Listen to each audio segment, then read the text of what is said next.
방금 소개받은 서울여대 정현식입니다. 우리 늘 옛날에 들었죠. 호환마마, 호환마마 그러는데 호환이 얼마나 무서운 것인가.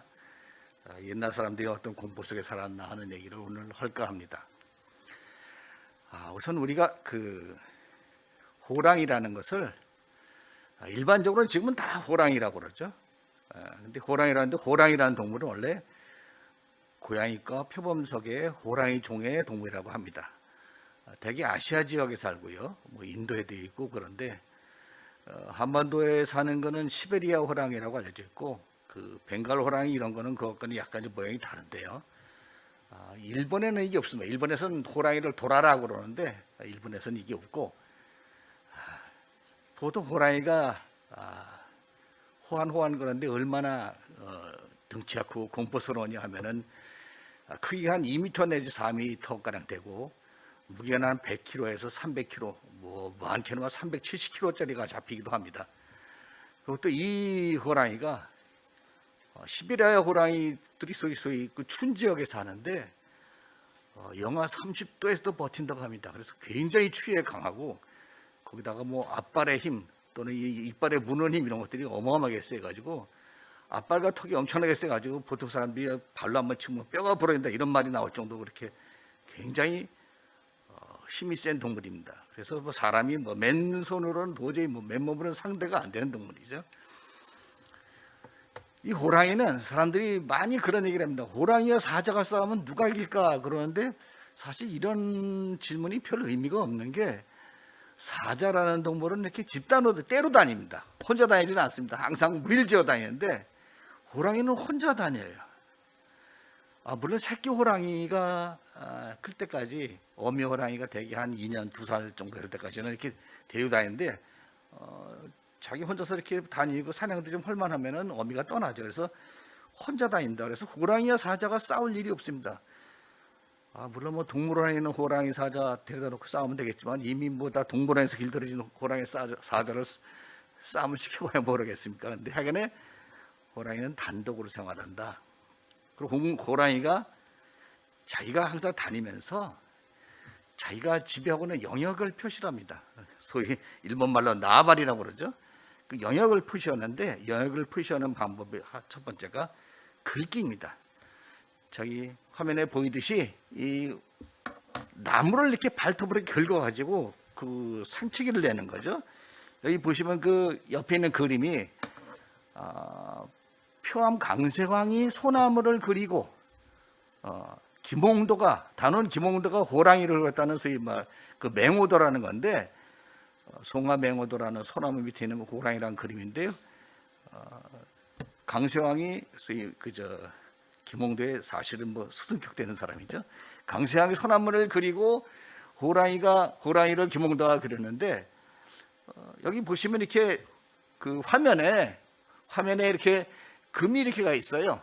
그 소나무에 보면 이렇게 옆으로 쭉 금이 가 있지 않습니까?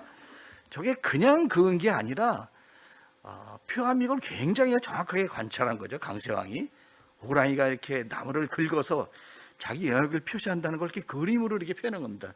예전에 그 돌아가신 그 오주석 선생께서 이 그림을 평가하시면서 제가 어떤 사람한테 물어봤더니 그 얘기를 하더라고요. 얘기를 하고 있는데 저게 소나무에 이렇게 줄기가 이렇게 찍 금관계에 있는 게 저게 호랑이가 자기 영역을 표시하는 겁니다.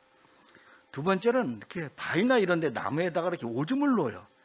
그리고 오줌을 넣어가지고 자기 오줌 냄새를 풍겨가지고 내가 이쪽을 지배하고 있으니까 여기 오지 말라는 겁니다.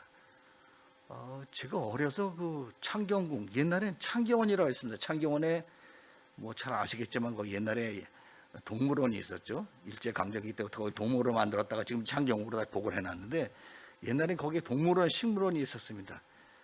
근데 거기 가서 호랑이를 한번 구경하다가 굉장히 지금 특이한 광경입니다. 호랑이가 오줌을 누는데 뒤에 이렇게 서는 바위에다 오줌을 누는데 오줌을 이렇게 줄줄줄 누는 게 아니라 스프레이를 뿌리듯이 이렇게 칙칙 뿌리더라고요. 그래서 굉장히 깜짝 놀란 적이 있습니다. 아니 저렇게 큰 호랑이가 저렇게 오줌을 채신머리 없이 누나 그러는데 스프레이처럼 칙칙하게 쏘면서 이렇게 누더라고요. 그래서 특이한 광경 한번 본 적이 있는데 그게 호랑이가 자기 영역을 표시하는 행위입니다. 그래서 단독으로 생활하고 자기 영역을 표시하면서 산에 군림하는 짐승입니다. 호랑이는 특징이 야행성입니다. 그래서 밤에 돌아다녀요. 밤에 돌아다니는데 물론 좀 배가 고프고 뭐 어떤 사정에 의해서 낮에도 출몰하는 경우가 있는데 대개는 밤에 다닙니다. 그래서 우리가 옛날에 이런 일들이 있어요. 옛날에 혼례를 하면은, 혼례라는 게 지금은 그 계집녀가 붙은 혼자를 쓰지만은 예전에는 계집녀가 붙지 않은 저녁 혼자를 썼어요. 원래 혼례라는 말은 저녁에 하는 거예요. 저녁이 어떤 때냐 하면은 우리가 말하는 그냥 저녁이 아니라 이 혼이라는 말은 어떻게 하냐면 날이 이렇게 어둑어둑해지는데, 밤이 되면은 어둑어둑해지는데 해가 지평선 밑으로 내려갔는데도 햇빛이 남반살해 가지고 그때까지도 하늘이 약간 훤하고 별이 아직 보이지가 않습니다. 그 훤한 때, 그때를 보통 아시아에서 보통 중국이나 한국에서 그 36분을 잡는데, 해 뜰 때 36분, 해질 때 36분. 그러니까 해 뜰 때는 해가 아직 뜨지도 않는데, 지평선 위에 올라오지도 않는데 하늘이 훤한 때, 그리고 해가 지고 나서도 훤한 때, 이 해가 지고도 훤한 때가 바로 혼인데, 서양에서는 이걸 뭐라고 부르냐면 트와일라이트라고 부르죠. 영화 제목으로도 있었지만 트와일라이트라는 게 바로 이겁니다. 혼인이 신인 이런 말들이 원래 그 해질녘의 저녁을 가리킨 말. 그래서 원래 옛날에 결혼식은 낮에 하는 게 아니라 저녁 때 하는 거였어요. 그래서 홀리식 할 때 사람들이 초롱불 들고 가는 것도 밤에 저녁 때 하기 때문에, 밤에 끝나기 때문에 호롱불을 들고 가고 그랬던 겁니다. 근데 이 신부가, 여기 보시면 김중근이, 기산 김중근이 평양에 살았던 사람이라서 자기 호를 기산이라고 그러는데, 이 사람이 그 풍속도를 그 한말에 이제 그렸는데, 호담을 위에다 가마에다 덮고서 이렇게 시집가는 모양을 그렸습니다. 근데 종종 그런 얘기가 나와요. 저녁 때 신부가 시집을 갔는데 해질녘에 가니까, 이제 호랑이가 나타날 때 나타나니까 가마꾼들이 호랑이를 보고 다 도망가 버려가지고 호랑이가 신부를 홀랑 먹어버렸다, 뭐 이런 얘기들이 이제 옛날 얘기들이 나오는데, 그게 원래 호랑이가 야행성이기 때문에 그럽니다. 근데 결혼식은 밤에 해야 되고 그러니까는 그런 비극이 있었다, 뭐 그런 얘기가 옛날 이야기에 나옵니다. 우리가 지금 이 타이거라는 동물을 우리나라 사람들은 호랑이 이렇게 부릅니다. 이 호랑이란 말은, 근데 원래 호랑이란 말은, 이 말이 원래 나오는 말은 이게 순수한 우리말이 아니라 범호자와 일이낭자가 섞인 말입니다. 그래서 호랑이란 건 범과 일이 같은 아주 사나운 짐승, 이걸 가리키는 말이었어요. 원래는 그런 말이었고, 또 사람에 비유할 때는 범과 일이처럼 아주 성미가 사나운 아주 그 잔혹한 사람, 이런 걸 얘기할 때 호랑이라고 그랬거든요. 그래서 이 호와 랑이 합쳐진 말이 어디 나오냐면 그 춘추 자시전에, 또는 전국책이나 순자, 관자 같은 아주 제자백가 시대에 아주 오랜 문헌에 나옵니다. 근데 그래서 호랑 말고 호랑이 이런 말이 나오는 게 어디 나오느냐, 우리나라 문헌에 제가 확인한 바로는 그 권섭이라는 사람이 18세기 초에 영산별곡이라는 그 가사를 쓰는데, 거기에 그 호랑이가 목을 가라 우는 소리, 목을 그르렁거리면서 우는 소리였는데, 그 호랑이 소리, 새끼 호랑이, 그러니까 새끼 호랑이가 목을 그르렁거리면서 운다 할 때 새끼 호랑이란 말을 제가 보기로는 처음 봤습니다. 그러니까 그 전에는 우리가 이걸 뭐라고 불렀냐면은 범이라고 불렀어요. 우리가 흔히 하듯이 하룻강아지 범 무서운 줄 모른다 그랬죠. 그래서 우리가 알고 있는 한글로 된 문헌들, 용비어천가, 석보상절, 월인석보 이런데 범이라고 나옵니다. 그러니까 뭐 큰 범 그러면 대범이 이렇게 나오고 범이라고 나오지, 호랑이란 말이 그 조선 전기의 문헌에는 사실은 한 번도 나오지 않았습니다. 그러니까 원래 범이란 말이 원래 말이었는데, 호랑이란 말이 그것을 이제 나중에 덮어보고 없애버린 거죠. 그래서 범이란 말이 이제 사라진 거죠.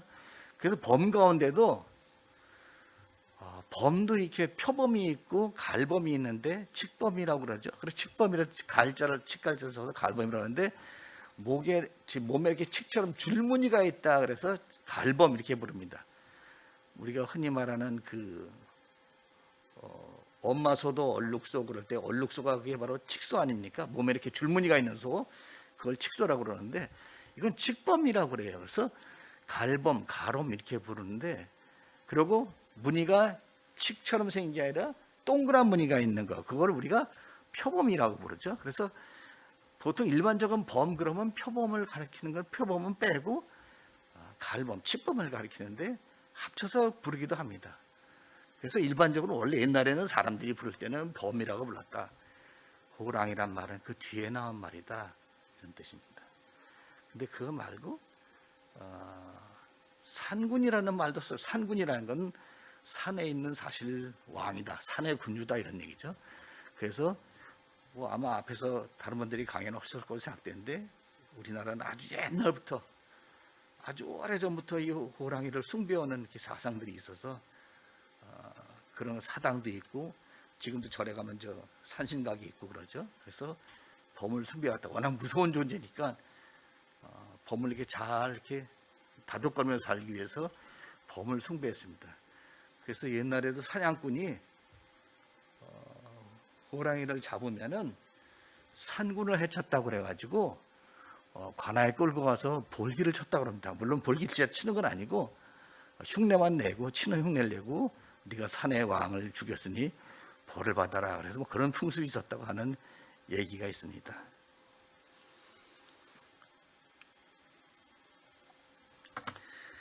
그 호환이라는 게 어떤 거냐? 호랑이로 인한 공포 또는 여러 가지 피해, 이런 것들이 뭐냐 하는데, 우선 가축들이 많이 없어졌습니다.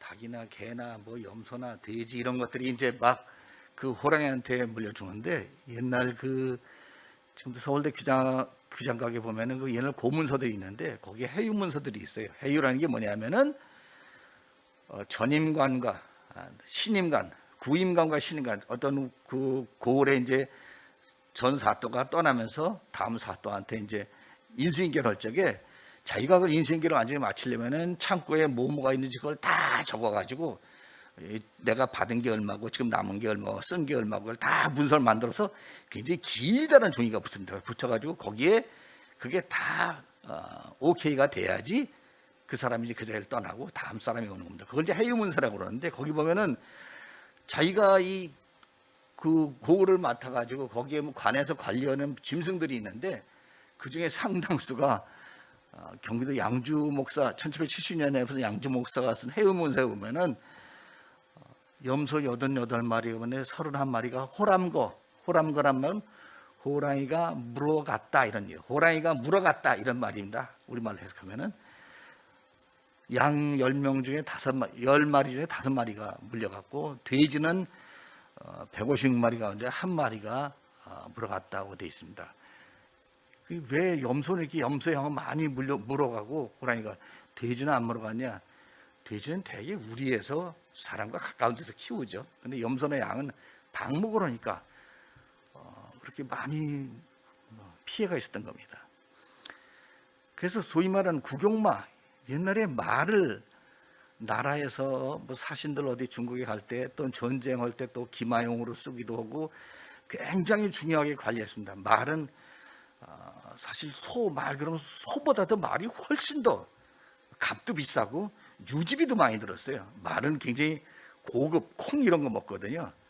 소는 그냥 여물 같은 거 대충 줘도 되지만 말은 굉장히 고급 음식을 먹고, 그리고 옛날에 소위 말하면 이게 자동차였죠. 그러니까는 굉장히 중요하게 관리해서 말에는 마의가 따로 있었어요. 말을 관리하는 의사가 따로 있었습니다. 뭐 소 관리하는 뭐 의사, 지금처럼 뭐 이렇게 반려견처럼 뭐 개 관리하는 의사 이런 사람은 없는데 마의가 따로 있었어요. 그러니까 마의라는 게 지금 말하자면 자동차 수리공이죠, 뭐 이런 건데 굉장히 말을 중시했거든요. 그래서 나라에서 목장에서 이렇게 말을 다 관리했는데, 이 호랑이 때문에 말 목장이 막 폐쇄가 되었습니다. 양주에 있는 그 녹양 목장 이런 게 거기 기르는 말들이 호랑이한테 너무 습격을 받아서 손실이 심하니까 결국 목장을 결국 없애버리고 말았어요. 하도 호랑이가 들끓으니까. 이게 우리나라 제주도 조랑말이 유명한데, 제주도에 조랑말이 들어갔던 거는 원래 언제 말을 키우기 시작했냐면은 원나라가 몽골이 우리나라를 지배해서 정동행성을 설치하고서는 저 일본을 정벌하겠다고 그래가지고 여러 가지 준비를 했어요. 그 정동행성에서 그 일본으로 건너가기 전에 제주도에다가 말 목장을 만들었습니다. 그게 지금 현재 제주도 조랑말이 이제 그래서 이제 아주 거기 많아진 건데, 제주도에다 조랑말을 둔 중요한 이유가 물론 일본으로 가까운 것도 있지만은 날씨도 따뜻해서 이제 목초가 잘 자라고 그래서 말 먹을 게 많지만, 또 하나는 제주도에 호랑이가 없었어요. 그러니까 말 길이가 굉장히 좋다는 겁니다. 다만 제주도는 뱀이 많아서 항상 문제였는데, 뱀은 많은데 호랑이가 많지 않아서 말 길이 좋으니까 거기다가 말 목장을 만들었던 겁니다. 그게 지금 제주도 말들입니다.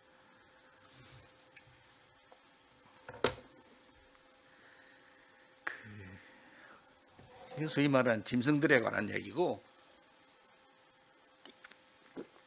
뭐 인명피해야 말할 것도 없죠. 강원도 산간 지역에 가면은 아주 굉장히 여러 가지 그 다양한 그 호랑이한테 물려 죽은 사람 얘기들이 나옵니다. 특히 태백산막 이쪽에 있는데 거기에 무슨 뭐 뒷간에 갔다 물려 죽은 얘기, 계집종이 무슨 뭐 저 우물에 물 들어갔다 이렇게 물려간 얘기, 뭐 이런 얘기들이 아주 굉장히 다양하게 나와요. 그래서 이게 뭐 그런 말이 있었죠. 소위 말하는 아까 잠깐 얘기했던 이사벨라 버드비셔의 그 얘기를 합니다. 우리나라의 1894년 동학 농민 전쟁 터질 때 그 당시에 왔던 영국의 그 지리학자였는데, 여자였는데 50대 때 우리나라를 왔어요. 와가지고 그 우리나라를 돌아가면서 이렇게 기록을 남겼는데, 한 말에 그 우리나라에 남긴 기록 가운데 가장 정확하고 세밀한 묘사라고 있는 책을 둘을 꼽으라면은 러시아 재무성에서 발간한 한국지라는 책하고 이사벨라 버드 비숍의 코리아 앤드 her 네이버스, 한국과 그 이웃 나라들이라는 책을 얘기를 합니다. 근데 그 비숍 여사가 하는 말 가운데 조선 사람들은 1년에 반은 호랑이 사냥을 다니고 나머지 반은 호랑이한테 물려 죽은 사람 문상을 다닌다, 이런 말이 있었다고 하는 그런 얘기를 전합니다. 굉장히 그런 얘기들이 많았고, 강원도 산간 쪽에 얼마나 이런 얘기들이 많았냐면은 뭐 거기 뭐 앞에 아마 설명을 들으셔서 호식총 얘기, 호랑이한테 물려 죽은 사람 이렇게 돌무더기에 싸가지고 실어 엎어가지고 이렇게 화장한 얘기들 그런 들으셨을 거예요. 그래서 강원도 지역에 보면 이렇게 뭐 어느 집에 아이가 비명소리가 나가지고 무서워서 사람들이 오도록 떨고 있었다. 아침에 나가보니까 질질질 끌려가가지고 저 바위에 이렇게 아이를 놔뒀는데 몸뚱아리 다 먹어버리고 머리만 이렇게 남겨놓고 머리가 혓바닥으로 핥아가지고 가르마를 싹 타놓고 갔다. 뭐 이런 얘기들이, 그런 공포스러운 얘기들이 이렇게 막 가운데 떠돌고 그럽니다.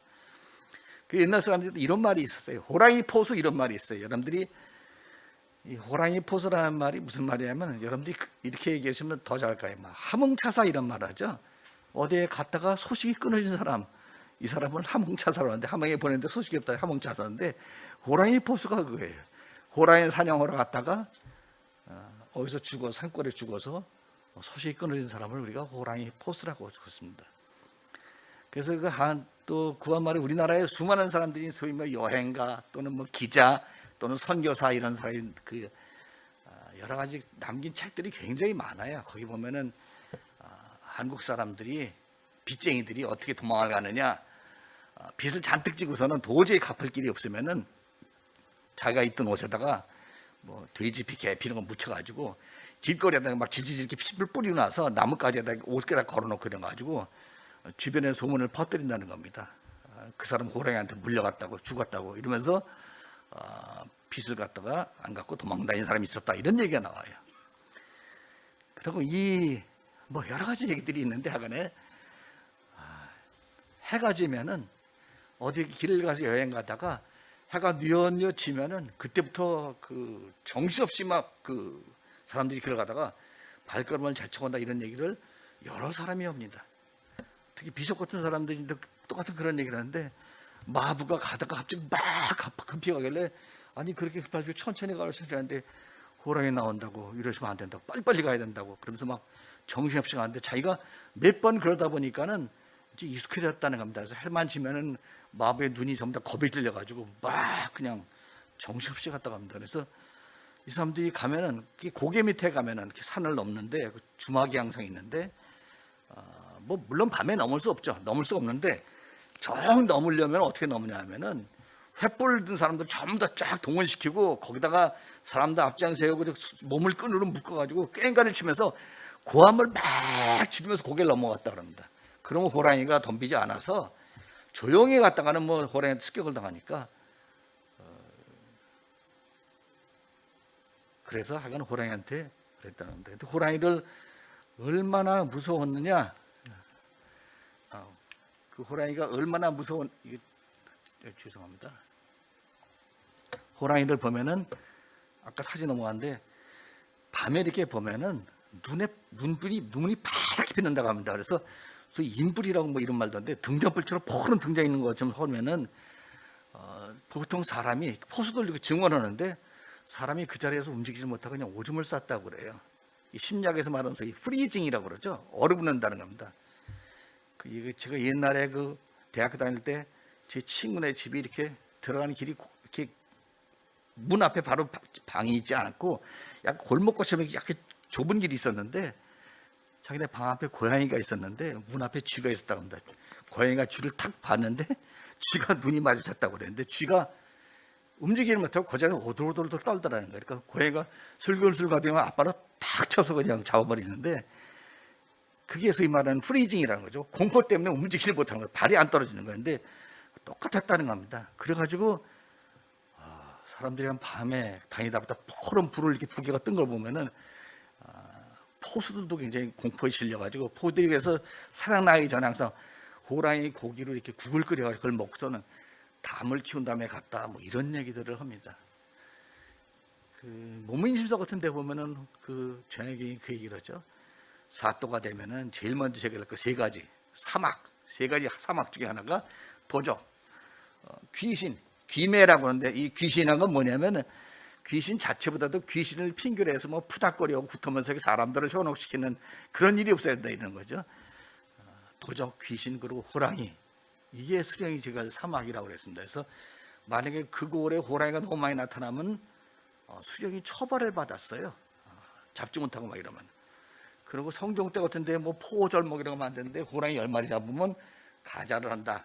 자기 품계를 올려주고 이런 것들을 조항을 만들어 놓고 그랬습니다.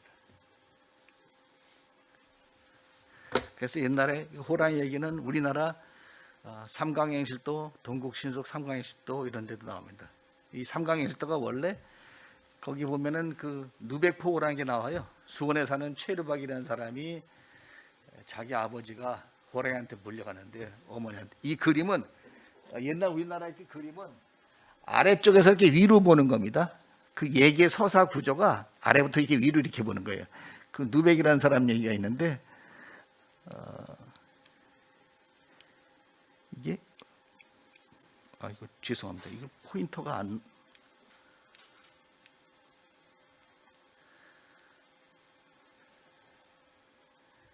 그 누백이라는 사람이 자기 아버지가 호랑이한테 물려갔다고 어머니가 그러니까 호랑이 원수를 갚아야겠다 그러니까 가만 안 대다 붙잡는데 15살 먹은 아이가 지금 말하자면 중학교 2학년인가요? 제일 무서울 때죠. 그 아이가 겁도 없이 도끼를 들고 가가지고 막 산을 헤매니까 자기 아버지를 잡아먹은 호랑이가 배가 불러가지고 이렇게 누워서 이렇게 있더라고 합니다. 그래서 가서 도끼를 죽이고 배를 갈라서 거기는 아버지 뼈와 살을 다 습해가지고 단지에 넣어서 그거 갖다가 산에다 묻고 거기 3년 동안 쉬면살이 했다. 그 누백이 효자다. 그 얘기를 지금 하고 있는 겁니다.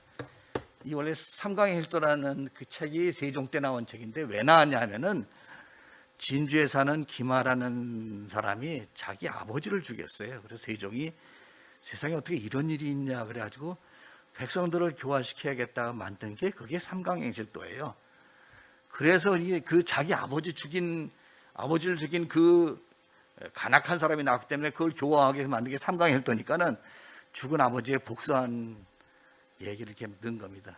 연희격호라는 거는 저 경상도 산청 지역에 살고 있던 연희라는 여자가 자기는 안에서 집안에서 이렇게 길싸먹고 있고 남편은 밖에서 이렇게 집신 잡고 있었는데 호랑이가 물어가가지고 쫓아가가지고 꼬리를 하나 잡고 작대기로 쳐가지고 자기 남편을 살려냈다. 그래서 이게 동국 신속 상강에서도 올라가게 됐습니다. 하여간 호환이 늘상 옆에 있는 것이었다는 거죠. 호랑이가 얼마나 많이 돌아왔냐. 서울에 산이란 산에는 다 호랑이가 있습니다. 인왕산 바로 옆에 있죠. 백악이라는 건 지금 옛날 이름이고 지금은 북악산이라고 그러죠. 응봉은 어디냐면 저 매봉이라고 저 창덕궁 뒤쪽에 있는 산입니다. 목멱산은 뭐 남산 이런데 전부 다 있었고요. 성 밖에도 도성 바깥에서 살고지 지금 저 한양대학교 뚝섬 있는데 그쪽에 안현이라는 데는 저기 저 무학제국에 저 연세대 이하에대 넘어가는 저 독립문 쪽에서 그쪽으로 넘어가는 곳에 아현 청파역 저 숙명로에 있는데 이런 쪽에 전부 다 이렇게 호랑이가 돌아다녔어요. 성 안에는 종묘 사직에도 들어왔고 20세기 초에 러시아 공사관에 표범이 나타났다는 얘기를 옛날 사람들 그 기록에 이렇게 남겨놨습니다. 굉장히 뭐 공포스럽겠죠. 1405년에는 경복궁 근정전 뜰에 나타났습니다. 세조 9년에 경복궁 후원에 7호종의 호랑이 발적이 있었습니다. 이 바로 뒤에죠. 호랑이 발적이 나타났고 선조 때는 창덕궁 솔숲에서 호랑이한테 물리기도 했고 얼마 뒤에 창덕궁 안에 선조 때 들어가서 호랑이가 암펌이 새끼를 까가지고 그게 발견돼가지고 난리가 난 적이 있습니다. 그래서 어떻게 궁궐 안에 이렇게 호랑이가 새끼를 까서 잡아내라고 그래가지고 뭐 전부 다 이게 담당 뭐 저 이 경호 관련 그 뭐 겸사복 뭐 이런 사람들 전부 다 처벌받고 뭐 난리가 났습니다. 근데 결국 호랑이는 못 잡았다고 합니다. 근데 이게 무슨 문제냐면은 이렇게 도성안에 호랑이 나타나는 걸 뭐라고 생각했냐면은 왕의 덕이 없을 때, 왕이 난정을 할 때, 엉망진창으로 정치할 때 이때 호랑이 나타난다 이래가지고 왕도 굉장히 기분이 언짢았어요. 그러니까 자기의 생명도 위태롭지만 자기 인격도 무시당하니까 호랑이를 잡으라고 이제 난리를 쳤던 거죠. 서울에도 이렇게 호랑이가 나타났고 지방에도 말 것도 없습니다. 굉장히 호랑이 출몰을 불길하게 여겨서 이게 전쟁, 기근의 징조로 되겠습니다. 왕한테 근신을 요구한다. 그래서 왕이 잘못한 거니까 여상 때 종묘에 호랑이가 들어왔을 때 직언을 해라. 그래서 직언을 구하고 뭐 이런 얘기들을 이렇게 헌 얘기가 나온다. 동지경에서 남건이 이런 때 왕께서는 이제 직언을 구하셔야 된다. 이런 얘기를 하고 그러는데 이게 무슨 일이 있으면 고려 말에 호환이 극성하더니만은 호랑이가 들끓다니면서 고려가 망해버렸고 임진왜란 전에 호랑이가 그렇게 들끓다니면 나라에 난리가 났다는 겁니다. 숙종 때 을병대기근 때 을병대기근이 얼마나 을해년 병전에 일어날 때 이때 조선왕조가 호구 통계를 잡았는데 140만 명이 호구가 줄어들었어요. 그 당시 조선왕조실록의 인구가 700만 가량이 됐는데 140만 명이 줄었다는 것은 5명 중에 1명이 죽었다는 얘기입니다. 왜 죽었느냐? 옛날 기근이 들면은요, 기근은 항상 늘 드는데 이게 심하게 되면 이 당시가 소위 말하는 리틀 아이스 에이지, 소빙기였다는 거죠. 그래서 기온이 뚝 떨어지니까 냉해가 나가지고 농작물들이 제대로 자라지 못해가지고 그 농작물이 자라지 못하니까 먹질 못하게 되고 사람이 먹질 못하니까 기근이 든 겁니다. 이 당시에 뭐 이 소위 소빙기 시대에 뭐 여러 가지 얘기돼. 테임즈강에 장이 섰고 14세기에 양자강이 얼었어요. 우리가 말하는 소위 말하는 뭐 스트라디바리우스, 과르네리 이런 유명한 그 바이올린 악기들이 나온 게 이 당시 너무 추워가지고 나무가 성장이 더뎌서 굉장히 단단해져가지고 그게 좋은 명기들이 나왔다 이런 얘기합니다. 근데 이 당시 이게 얼마나 이 소빙기가 얼마나 추웠길래 그러냐? 평균 기온이 2도가 내려갔습니다. 아니 그걸 이렇게 난리냐? 여러분들 지금도 항상 얘기하죠. 전 세계에서 지금 돈을 제일 많이 쏟아붓고 있는 연구가 글로벌 워밍입니다. 지구온난화. 100년 동안에 1도가 올라갔다 그래가지고 난리가 난 겁니다. 지금 몇십 년 사이 1도 올라가겠다고 지금은 줄이겠다 그래가지고 뭐 전기장치만 난리가 났는데 그 당시에 냉해가 하도 돌아가지고 농작물이 제대로 익지 못하니까 먹지 못합니다. 먹지 못하면은 면역력이 떨어져요. 항상 기근 뒤에 돌림병이 확 돕니다. 그게 한 공식처럼 나오는데 돌림병 뒤에 기근이 도는 게 왜 그러냐? 먹지 못하니까 면역력 떨어지면서 소위 말하는 병에 그냥 바로 노출돼가지고 죽는 겁니다. 그래서 140만 명이 당시 인구가 줄었대요. 3년 사이에. 이때도 호환이 심했다고 합니다. 이걸 부스찬 유채기가 상서에서 그런 얘기를 하는데, 하여간 그렇게 호랑이라는 거는 나타나면 그게 굉장히 흉한 징조로 여겼다는 겁니다.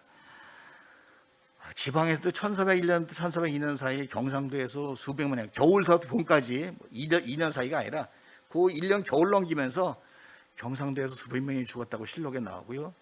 인조 10년에 의주성 안에는 성 안으로 호랑이가 때로 몰려들어서 사람들을 죽였고, 1734년에 여름 가을에 전국에서 140명이 죽었다고 합니다. 그 러시아 대장성 제무성에서 발견한 안국지에 보면은 어느 산간 마을이 호랑이 때 습격을 받아가지고 주민 반이 다 죽었다는 얘기들이 이렇게 나오고 그럽니다. 그렇게 옛날에는 무서운 거였습니다. 호랑이가 출몰하니까는 교통로가 두절됐습니다. 이게 조경남이라는 사람이 그 난중 잡록에 쓴 얘기인데, 이게 다음 지도를 이렇게 카피한 건데, 전라도 장수, 죄송합니다. 자꾸 익숙지가 않아요. 전라도 장수 수분치 여기 위에 이거 익숙지가 않아요. 장수 수분치, 남원의 숙성제, 구례 석주간, 순천 송치, 경상도 함양 팔랑치 이런 데가 전부 다 하루 사이에 대여섯 명씩 호랑이 습격받아 죽어가지고 교통로가 다 끊겨버렸다고 합니다. 그런 얘기가 난중잡록에 나와요. 인조반정 때는 무슨 일이 있었냐 하면은 호랑이 사냥을 구실로 해서 여러분들 알다시피 능량군, 이기, 김유 이런 사람들이 이제 소위 과해군을 몰아해서 반정을 하는데, 그 이기가 황해도 평산부사였어요. 평산부사였는데 이 반정을 쿠데타를 시도를 하면서 도성 서울랜드에 들어와야 되는데, 군사를 먹고 들어와야 되는데 자기 구역 안을 벗어날 수가 없으니까 호랑이가 출몰해서 호랑이 잡으러 간다고 송도 개성 쪽으로 해서 평산부터 개성까지, 경기도 개성까지 그 길에 있는 호랑이 잡는다 해서 소위 월경을 했어요. 경계선을 넘어가지고 가가지고 경기도 장단 군사하고 합세해가지고 창의문 쪽으로, 지금 이 경복궁의 서북쪽에 무로 들어와서 결국 쿠데타를 성공시킵니다. 그때 과해군이 이걸 허락을 안 했더라면 결국 어떻게 될지 모르는데, 하여간 이기 군사들이 넘어올 수 있던 게 호랑이를 핑계로 해가지고 이렇게 넘어올 수 있었습니다.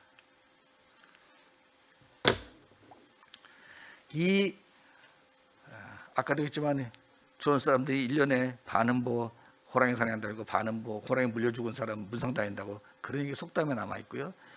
주막이나 가옥의 그 방비가 어떻게 되어 있냐 하는 얘기를 보면은 이사벨라 버드 비숍이 그 강원도 쪽으로 이렇게 주막을 가는데 하여간에 그 자기 하인들 같이 이 식솔들이 너무 더워가지고 밖에서 자려고 그러니까 절대 못 자겠다는 겁니다. 그리고 밤이 되면 이렇게 불을 떼주는데, 우리나라 불 떼는 거 유명하죠.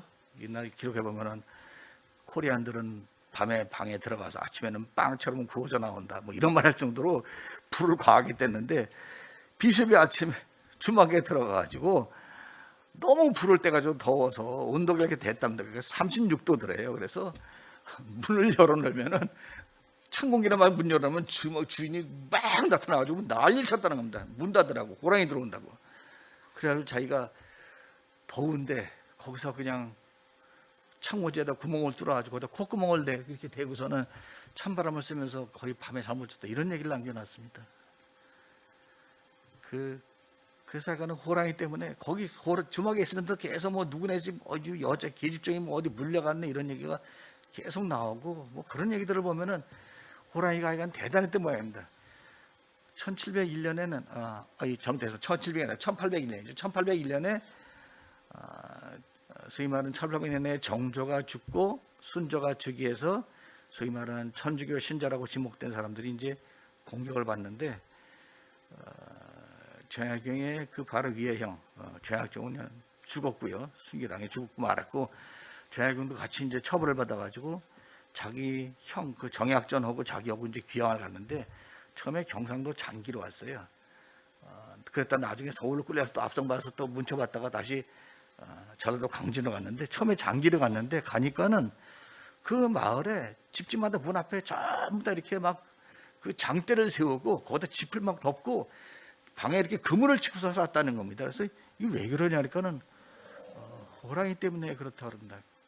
소위 이 호랑이가 주로 어디 많이 나타나면 평안도 함경도 쪽에 굉장히 많이 나타났어요. 근데 그 소위 평안도 함경도뿐만 아니라 태백산맥을 따고 쭉 해서 경상도까지 이렇게 내려온 거죠. 그 앞에 얘기 들었을 걸로 생각되는데 범굿이라는 것도 경상도 지역에 많았던 게 거기가 호랑이가 굉장히 많았기 때문입니다. 그래서 전부 다 목책 쳐놓고 그물 해놓고 방마다 문 앞에 이렇게 창을 꽂아놓고선 그 안에 들어가서 왔답니다. 그 1890년대 그 러시아 까르네프 대령이 영일만 그 마을, 그러니까 포항보다 약간 좀 장기 이쪽보다 약간 위에죠. 포항 쪽이죠. 영일만이니까 그쪽에도 전부 다 집에 이렇게 갈대를 쳐가지고 숨어 들어가가지고 호랑이한테 들키지 않겠다 그러고, 전라도 어떤 산간 지역에 가면은 큰 집에 이렇게 사람들이 그물 쳐놓고 그 안에 모여서 이렇게 잠을 자고 그랬다는, 마을 주민들이 밤이 되면 그 안에 모여 같이 잠을 자고 호랑이가 나올 때는 그렇게 그러고 살았다고 합니다. 그렇게 무시무시했던 것 같습니다. 옛날 사람들이 호랑이에 대한 공포가 대단했다 이런 얘기입니다. 그래서 굉장히 호랑이가 무서운 게 아까도 했지만은 소리 없이 습격을 합니다.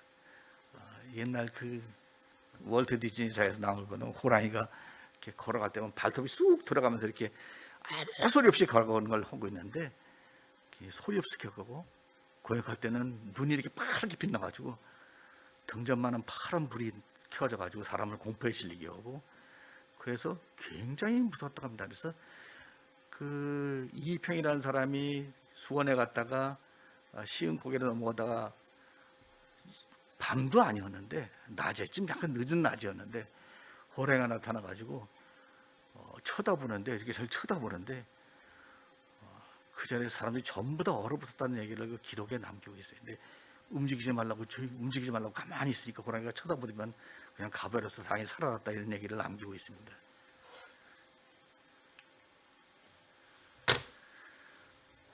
그러니까 호랑이가 여기다가 들을 겁니다. 이 창기, 호랑이한테 사람이 물려 죽으면은 창기가 되는데, 귀란 거는 뭐냐 하면은 우리가 신이란 말이 있어요. 신이라 그러면 우리 종묘에 가면 신도가 있고 뭐 궁궐에도 있고 신로가 있고 무슨 뭐 거기 뭐 이 위패를 갖다 신주라고 그러고 신이라고 그러고 신이라고 부르죠. 이 신이란 말은 영어에서 말하면 갓이 아니라 데드 소울입니다. 죽은 영혼을 가리키는 말이에요. 근데 죽은 영혼이 신인데, 이 죽은 영혼이 뭔가 이승에서 억울하게 죽어서 억울한 일을 당해서 자기가 이제 여기서 죽었으면 저승으로 가야 되는데 가지 못하고 빙빙 돌아다니는 게 있습니다. 그게 귀입니다. 그러니까 뭐 남한테 맞아 죽었거나 뭐 시집 못 가고 죽은 처녀 귀신, 장가 못 가고 죽은 몽달 귀신, 이런 것들이 전부 다 억울하게, 근데 이대로 죽을 수 없다 그래서 억울한 사람들이 귀해요. 그러니까 이게 음침한 세계에 낯서 이렇게 남아 있으면은 원래는 사람이 죽으면 그냥 떠나야 돼요. 그래서 항상 그 서양도 그렇고 우리나라도 그렇고 여러 가지 사람이 죽으면 이렇게 의식을 하잖아요. 이렇게 우리나라 사람이 이렇게 관이 이렇게 방에서 나가면은 바가지 엎어놓고 그걸 탁 깨뜨리고서 방을 나갑니다. 그게 뭐냐면 이제는 영영 끝이다. 서로 이제 보지 말자 이런 얘기입니다. 사람들이 자꾸 돌아가신 부모님이 꿈에 자꾸 나타나면 그것도 굉장히 흉몽이라고 그러죠. 이제는 특별한 때, 제사 지낼 때 이런 때나 이제 보는 거지, 자꾸 왔다 갔다 하면 그게 귀입니다. 근데 범에 물려 죽은 귀신이 어떤 귀신이냐면은 그 박지원이 쓴 그 11개 호질에 보면은 그러니까 이 호랑이가 사람을 물어 죽이면은 이 죽은 사람의 영혼이 신이 되지 못하고 귀가 돼가지고 겨드랑이에 붙고, 두 번째 물려면 이 광대뼈에 이올이라고 붙고, 세 번째 뭐 육혼이하고 턱에 붙는다 그래가지고 이 붙어가지고 저기 사람 있다 저기 사람 있다고 알려준다는 겁니다. 왜 그러느냐, 자기가 억울해 못 가는데 그래서 세 명이 다 여기다 붙어 있지 않습니까? 근데 한 사람이 또 오면은 그 사람이 붙고 자기가 대신 가는 거예요. 이게 소위 말하는 물귀신입니다. 이게 물귀신이란 게 뭐냐면은 물에 빠져 죽어서 억울한데 거기서 물에 있다가 다른 사람을 끌어들여 가지고 죽게 한 다음에 자기는 가는 거예요. 그게 물귀신입니다. 똑같은 게 창기라는 거예요. 그래서 이런 호식청을 만들어 놓고서는 창기가 되지 못하게 했다는 건데 바로 이게 그런 얘기입니다.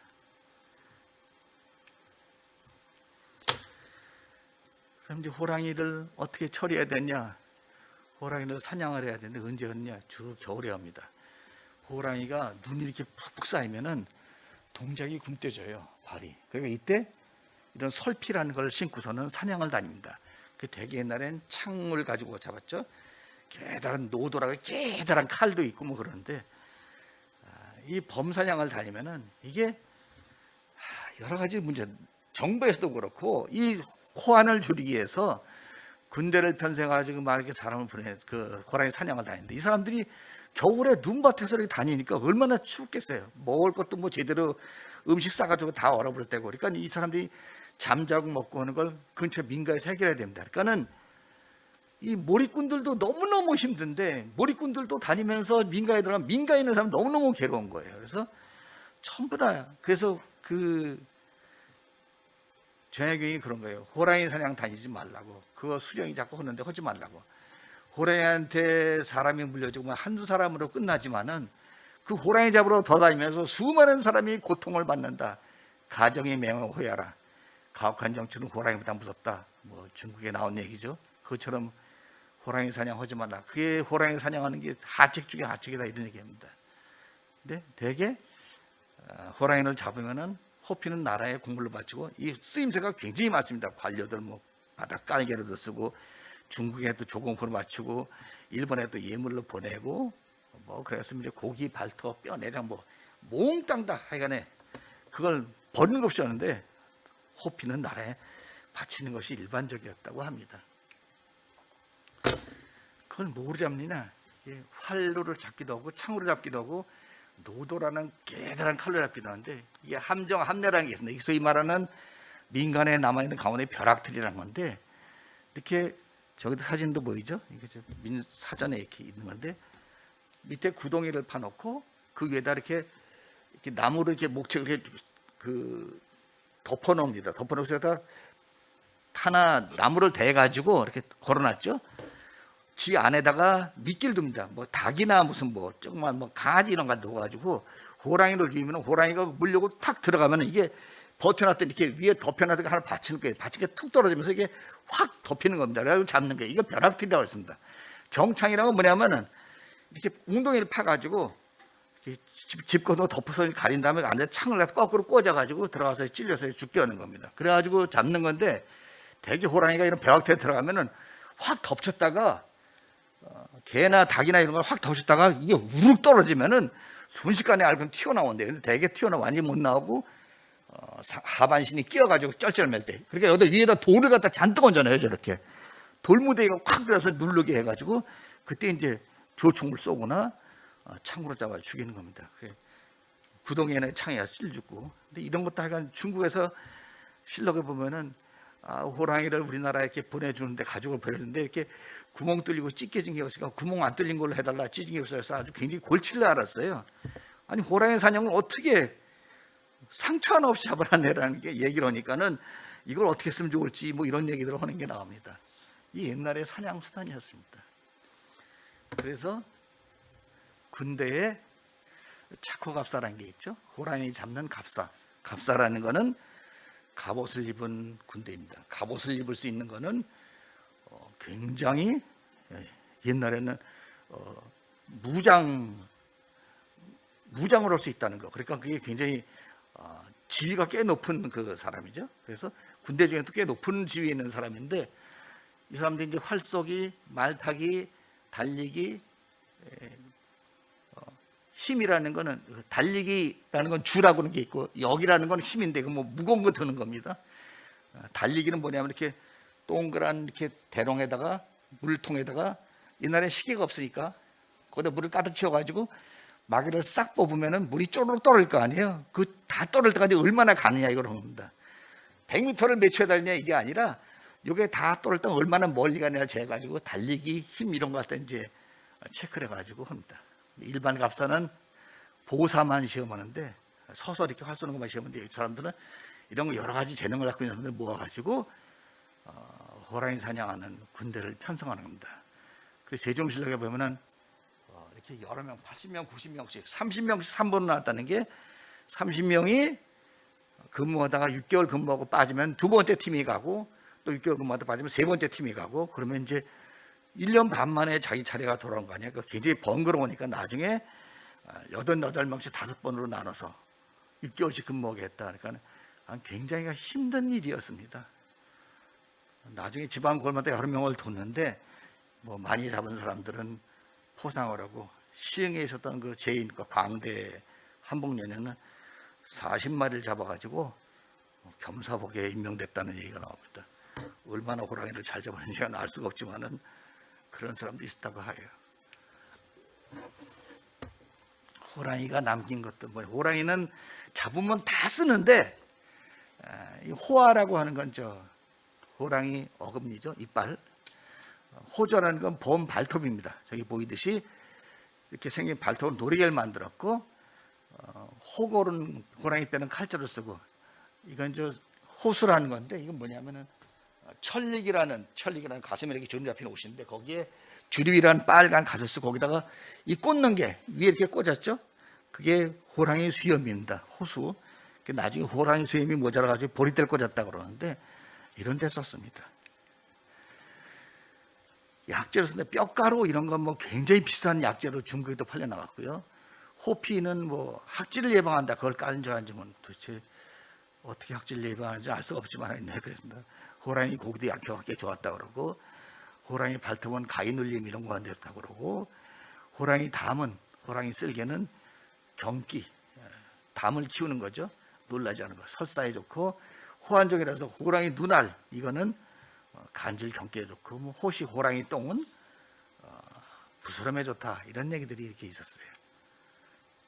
호두는 뭐에 쓰냐면, 호랑이 머리는 기우제에 많이 있습니다. 그래서 기우제에 쓰는데, 용이 사는 하천, 못, 그런 데시 되게 어디 있냐면은, 옛날엔 용이 비를 내린다고 생각했는데 그게 큰 물이 있는 곳에 용이 잠겨 있다고 생각했어요. 그래서 한강의 양화진, 한강진, 개성의 박연폭포 있는데 거기 고모담이라는 큰 연못이 있는데, 거기 비가 안 오면은 용이 게으름을 피고 있다. 그러니까 어떻게 하냐, 호랑이 머리를 잘라가지고 피 흘리는 호랑이 머리 갖다가 거기다 던져놓으면은 용호상박을 해서 용과 호랑이가 싸우고, 그 더러운 걸 갖다니까 용이 참지 못하고 거기서 튀어나온다 그래가지고 비가 온다. 뭐 그래서 호두를 이렇게 치면하는 연못에다가 강에다가 담그는 일들을 했습니다.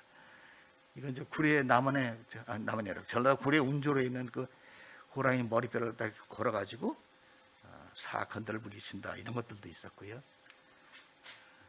호피는 우리나라 시베리아 호랑이가 아주 질이 굉장히 좋았다 그럽니다. 그래서 만주에서 나오는, 우수리강 근처에 나오는 호랑이들이 털이 길고 부드럽고 아주 무늬도 뚜렷해가지고 굉장히 비싼 값으로 팔렸다고 그러고요. 실제로는 표범 가죽이 호랑이 가죽보다 더 비쌌다고 합니다. 그래서 호랑이는 죽어서 가죽을 남기고 사람은 죽어서 이름을 남긴다는데, 원래 원문은 그게 아니라 표사유피 인사유명입니다. 그게 오대사의 양의 왕원장 열전에, 이 무인 양원장의 열전에 나온 말인데, 표범은 죽어서 가죽을 남기고 사람은 죽어서 이름을 남긴다, 원래 이런 말이었어요. 근데 호랑이로 바뀐 거죠. 그래서 호피값이 얼마였냐, 표피값이 훨씬 더 비쌌다고 합니다. 호피값이 호랑이 잡으면 대개 그 값에, 호랑이 한 마리 값의 반이 호랑이 가죽값이었다고 그래요. 근데 그 호랑이가 대략 표피값이, 표본 가죽값의 3분의 2 내지 한 4분의 3 됐다고 합니다.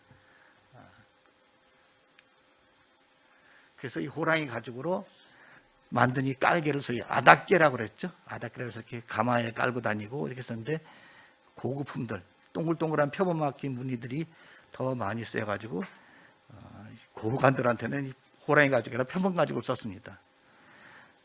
그래서 나중에는 호랑이 잡기가 어려워서 호랑이 가죽을 살 수 있는 무명을 바쳐라, 배를 바쳐라, 그래서 호송목이라는 걸 받기도 했는데, 이런 것들을 여러 가지 표미창은 여기 보다시피 표범 꼬리 털 가지고 창에다 달아가지고 장식하기도 했고요.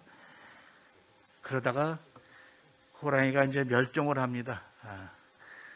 어디나 마찬가지로 사람들이 농경지를 확대하면서 서식지가 줄어들고요. 다른 들짐승들이, 옛날 사람들이 이렇게 기록 남겨보면은, 선교사들이 남긴 기록 보면은, 코리아는 야생동물이 날뛰는 아주 그냥 그 화려한 그런 무대였다, 뭐 이런 얘기를 남겼는데, 점점 이제 문명이 발달되고 농경지가 확대되면서 짐승들이 살 데가 없으니까 그 짐승들이 줄어들면 뭐가 되냐? 호랑이가 잡아먹을 동물도 없어지는 거예요. 그러니까 호랑이도 먹을 게 없어지는 겁니다.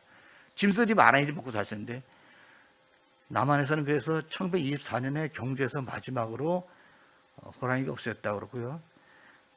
1990년대까지도 함경도에서 그 호랑이가 나왔다고 그러는데, 그게 우리나라에 원래 있는 거였는지 시베리아 쪽에서 넘어온 건지 정확하지가 않아서 아마 넘어온 게 아닌가 합니다. 근데 특히 대표적인 사건이 1917년에 정호군이라고 호랑이 정벌하는 군대를 만들어서 그 야마모토 다다사부로라는 자가 우리나라에서 호랑이 사냥을 대대적으로 하는데, 그때 완전히 씨를 말렸습니다. 그래서 지금은 우리나라에서 호랑이를 동물원에서만 볼 수 있게 됐습니다. 오늘 강의는 여기까지 마치겠습니다. 감사합니다.